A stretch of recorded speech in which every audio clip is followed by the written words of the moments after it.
What's up, you guys?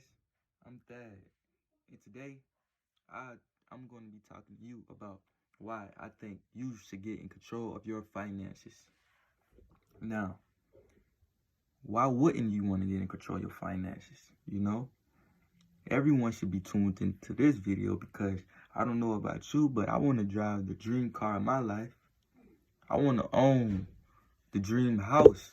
You know, I don't understand. So this video right here, man, I'm giving you all the sauce about why I believe you should get in control of your finances.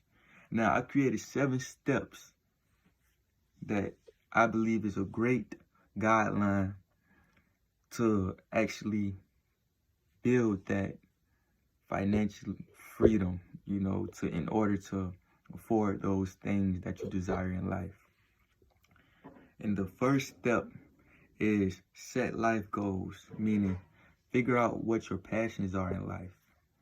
Find out what inspires you, because at the end of the day, if you don't make no money at what you have, what's your passion, if you're not making no money, you still are somewhat excited because that's what motivates you. That's what you love to do. So I would say step 1, figure out your life goals, what inspires you, and work on that goal.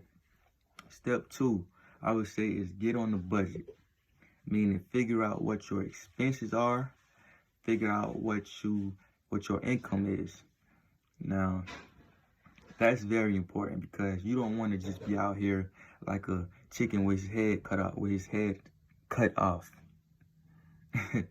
Because you don't know where you're going. You don't know what you got. You don't know what you can buy. You don't know if you're going to make it to the next month. You don't know if you're going to get kicked out of your apartment because you can't afford the bill, because you don't know how much money you have coming in or how much you got coming out.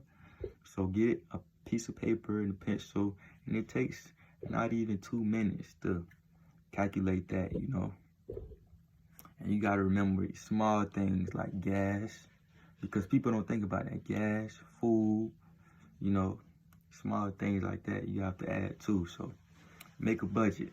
Step 3, I would say, is build a beginner's emergency fund. Now, beginners, meaning small emergency fund, that would consist of about, I would say, 3 months. Now, it's different for different people, but I would say 3 months would be safe for a beginner's emergency fund. 3 months. Okay. The 4th step is pay off bad debt. Pay it off. Get rid of it. You don't want auto loans. You don't want personal loans. You don't want credit card, because the interest rate is bad, Now, unless you got great credit, and I mean, it's things that I would say. Well, anyway, excuse me. Let me just delete that what I just said. Just pay off the bad debt, car loan, auto loan, credit cards. You don't want any of that, because at the end of the day, you have to pay that monthly bill, and you can just buy something that you can pay cash, and don't have to worry about it anymore, And I know if you probably thinking, well, I don't have the cash to go buy a car.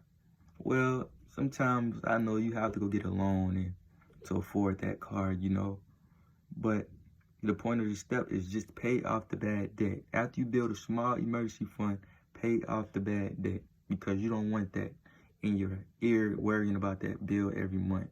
You want to be able to save that money, not spend that money. So pay off the bad debt. Step 5, build a full emergency fund, meaning 6 to 12 months worth of bills. Now, that 6 to 12 months will have you feeling confident, more confident in life, secure, because you don't have to worry about your job cutting your hours, or you don't have to worry about unexpected expenses because you got the money. It's right there in your emergency fund. You could just use that money, pay that unexpected, emergency bill or whatever, and save money and put it right back and get your emergency fund, well stacked, So I would say step 5, build a full emergency fund. Step 6, live below your means. If you make $1,000 a month, don't spend $1,000 a month, Live below your means so you can save, you want to be able to save. Invest in assets is the last step. Invest in assets. Invest in the assets, why not? You invest in assets, the asset can bring you money in order to pay for the things you want, Don't use your job to buy everything you want in life. No, that's not. Use your job money, your time, you spend your time at your job. So you want to use that money to buy your assets. And your assets can buy what you want, what you desire. Because you don't want to spend your whole life working a job, just buying things, and you still have to commit to that job. No, you want to be free. You want to buy assets so you eventually can stop working and your assets can cover your life expenses. So these are my 7 basic steps I believe that can make you financially free. Don't go living paycheck to paycheck like 80% of Americans. No, don't do it. That's the rat race, and you don't want to live like that. Have a great day. I'm Thad, and I'm checking out.